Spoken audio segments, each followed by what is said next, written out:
And so, let's just go into Jameis Winston since we brought him up. It's interesting because he's not on a team. I was kind of holding out hope that perhaps he was going to stay with Tampa Bay to be a backup. It seems like that's not going to be the case. He's taken every Buccaneers thing off social media. The Buccaneers social media team on Twitter tweeted out that, thank you, number 3, for everything you've done. And I think it's a weird thing for non-Tampa Bay fans to be like, thank you for what? You gave a first overall pick on him. He was supposed to be Andrew Luck. He ended up essentially being a bust. He threw 30 interceptions last season. But there is that weird thing about Winston where even though he had so many off-the-field issues, on the field he was so likable. He was the guy that was always giving 100% every play.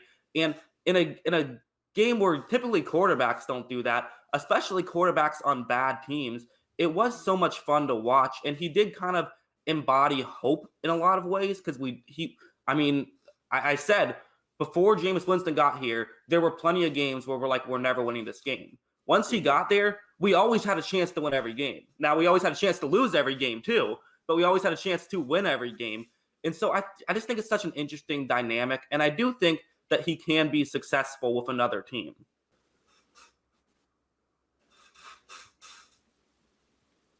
Yeah, I definitely think he could be successful with another team.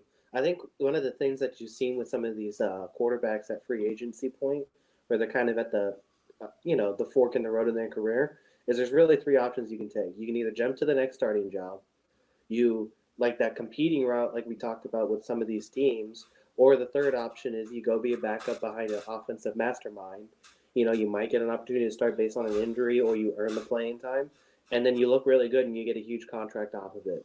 So I think the Chargers, the Chargers, I like a lot of what they've done in free agency, but I don't really understand, this team is really good. They're going to have the best cornerback duo in the league. They got Bosa and Ingram. They got a pretty good offensive line now off their free agent moves. They got 2 good wide receivers. Austin Eckler has proven to be serviceable. They have a good safety back there in a great safety back there in Derwin James. This team is really good. You can't honestly tell me that Tyrod Taylor or Justin Herbert is going to start for this team and hopefully compete for a playoff spot against the Chiefs. So I think the Chargers make a lot of sense for a starter. It just depends on if they want to make Jameis the guy. We talked a little bit about the Bills, Redskins, Broncos. If you feel like you can get a guy who can compete, Winston might be that option for a lot of those teams. And then the dark horse I have that they have about $14 million in cap space I saw. And he gets the chance to play or learn behind an offensive guru who gets a chance to develop is the Los Angeles Rams, who is someone I actually kind of tapped for Winston earlier in free agency. And I feel like it makes a lot of sense to be the backup behind Goff. There's already been questions about whether Goff is actually the guy. He learns from McVay, and he might get a chance to play and prove his number 1 pick worth. Yeah, that's actually an very interesting idea. I believe that would give the Rams 2 number 1 overall picks and a number 3 overall pick with Blake Bortles also there. So quite the draft class of quarterbacks. But that's a very interesting thing.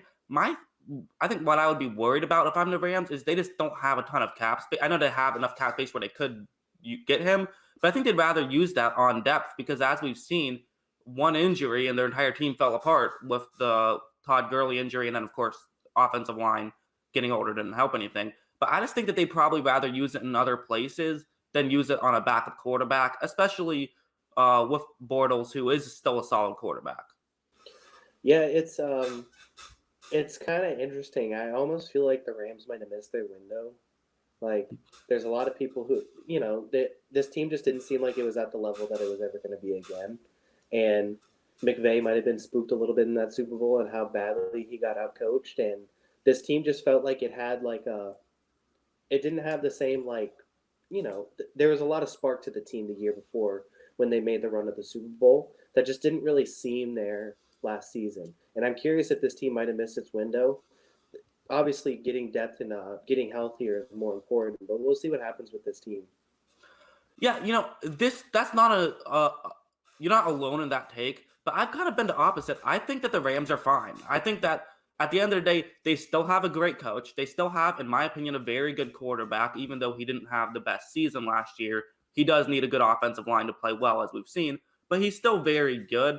I still like their receiving core. They have Aaron Donald. So this is a team that I think is going to be fine. At the end of the day, what's most important is having a coach and having a quarterback. I feel kind of similar to there was a season, I believe it was 2 years back, maybe 3 years back, when the Seahawks missed the playoffs. That was 3 years ago. Seattle missed the postseason, and everyone was talking about Seattle is done. They got rid of Richard Sherman in the offseason, and they went 9-7 the year before. It was looking like they were going to be terrible. They made the playoffs the next 2 seasons, and even won a playoff game last year.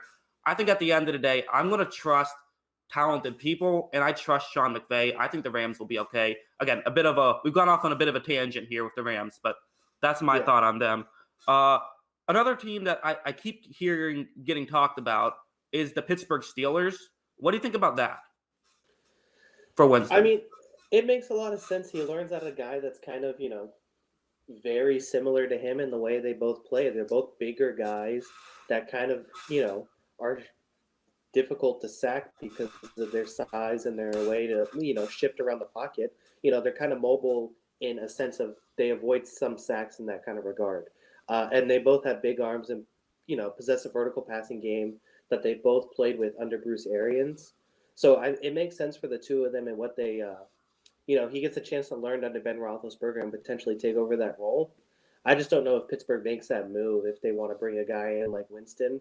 It seemed like they made a really concerted effort with guys like Bell and Antonio Brown that, we don't really want any locker room problems in this team anymore.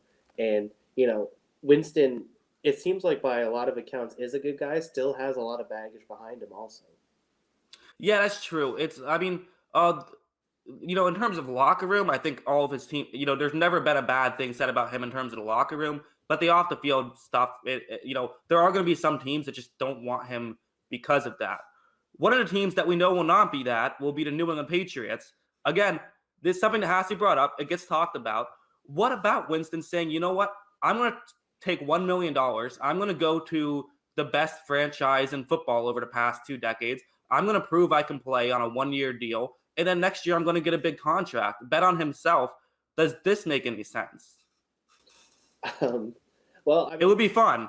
It would be interesting for sure. I think the problem is that, the one thing Belichick's always preached, if there's one part of the Patriot way that has always been preached, is that you get turnovers and don't turn over the ball. You don't commit penalties, you don't beat yourself.